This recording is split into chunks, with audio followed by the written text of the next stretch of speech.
When Jesus had called the 12 together, he gave them power and authority to drive out all demons and to cure diseases, and he sent them out to proclaim the kingdom of God and to heal the sick. He told them, "Take nothing for the journey, no staff, no bag, no bread, no money, no extra shirt. Whatever house you enter, stay there until you leave that town. If people do not welcome you, leave their town and shake the dust off your feet as a testimony against them." So they set out and went from village to village, proclaiming the good news and healing people everywhere. Now Herod the Tetrarch heard about all that was going on. And he was perplexed because some were saying that John had been raised from the dead, others that Elijah had appeared, and still others that one of the prophets of long ago had come back to life. But Herod said, "I beheaded John. Who, then, is this I hear such things about?" And he tried to see him. When the apostles returned, they reported to Jesus what they had done. Then he took them with him and they withdrew by themselves to a town called Bethsaida, but the crowds learned about it and followed him. He welcomed them and spoke to them about the kingdom of God, and healed those who needed healing. Late in the afternoon the 12 came to him and said, "Send the crowd away so they can go to the surrounding villages and countryside and find food and lodging, because we are in a remote place here." He replied, "You give them something to eat?"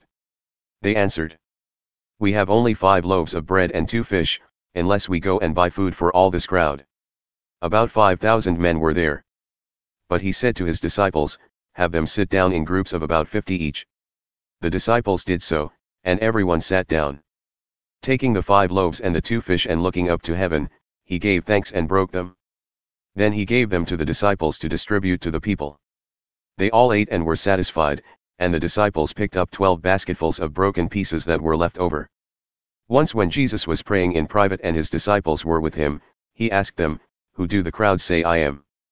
They replied, "Some say John the Baptist, others say Elijah, and still others, that one of the prophets of long ago has come back to life. But what about you?" He asked. "Who do you say I am?" Peter answered, "God's Messiah." Jesus strictly warned them not to tell this to anyone.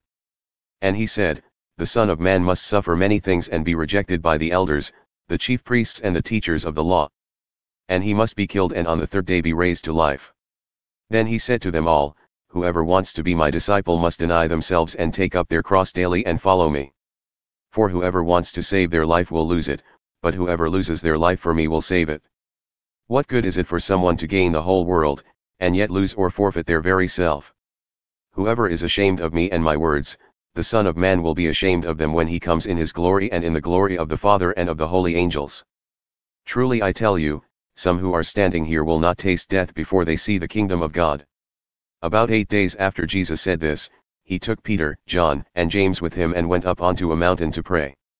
As he was praying, the appearance of his face changed, and his clothes became as bright as a flash of lightning. 2 men, Moses and Elijah, appeared in glorious splendor, talking with Jesus. They spoke about his departure, which he was about to bring to fulfillment at Jerusalem. Peter and his companions were very sleepy, but when they became fully awake, they saw his glory and the 2 men standing with him. As the men were leaving Jesus, Peter said to him, "Master, it is good for us to be here. Let us put up 3 shelters, one for you, one for Moses and one for Elijah." He did not know what he was saying. While he was speaking, a cloud appeared and covered them, and they were afraid as they entered the cloud.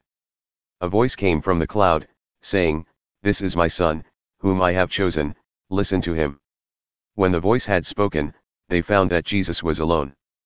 The disciples kept this to themselves and did not tell anyone at that time what they had seen. The next day, when they came down from the mountain, a large crowd met him. A man in the crowd called out, "Teacher, I beg you to look at my son, for he is my only child. A spirit seizes him and he suddenly screams, it throws him into convulsions so that he foams at the mouth. It scarcely ever leaves him and is destroying him. I begged your disciples to drive it out, but they could not." "You unbelieving and perverse generation," Jesus replied, "how long shall I stay with you and put up with you? Bring your son here." Even while the boy was coming, the demon threw him to the ground in a convulsion. But Jesus rebuked the impure spirit, healed the boy and gave him back to his father. And they were all amazed at the greatness of God. While everyone was marveling at all that Jesus did, he said to his disciples, "Listen carefully to what I am about to tell you. the Son of Man is going to be delivered into the hands of men. But they did not understand what this meant. It was hidden from them, so that they did not grasp it, and they were afraid to ask him about it. An argument started among the disciples as to which of them would be the greatest. Jesus, knowing their thoughts, took a little child and had him stand beside him. Then he said to them, "Whoever welcomes this little child in my name welcomes me, and whoever welcomes me welcomes the one who sent me. For it is the one who is least among you all who is the greatest." "Master," said John, "we saw someone driving out demons in your name and we tried to stop him, because he is not one of us." "Do not stop him," Jesus said. "For whoever is not against you is for you." As the time approached for him to be taken up to heaven, Jesus resolutely set out for Jerusalem. And he sent messengers on ahead, who went into a Samaritan village to get things ready for him, but the people there did not welcome him, because he was heading for Jerusalem. When the disciples James and John saw this, they asked, "Lord, do you want us to call fire down from heaven to destroy them?" But Jesus turned and rebuked them. Then he and his disciples went to another village. As they were walking along the road, a man said to him, "I will follow you wherever you go." Jesus replied, "Foxes have dens and birds have nests, but the Son of Man has no place to lay his head." He said to another man, "Follow me." But he replied, "Lord, first let me go and bury my father." Jesus said to him, "Let the dead bury their own dead, but you go and proclaim the kingdom of God." Still another said, "I will follow you, Lord, but first let me go back and say goodbye to my family." Jesus replied, "No one who puts a hand to the plow and looks back is fit for service in the kingdom of God."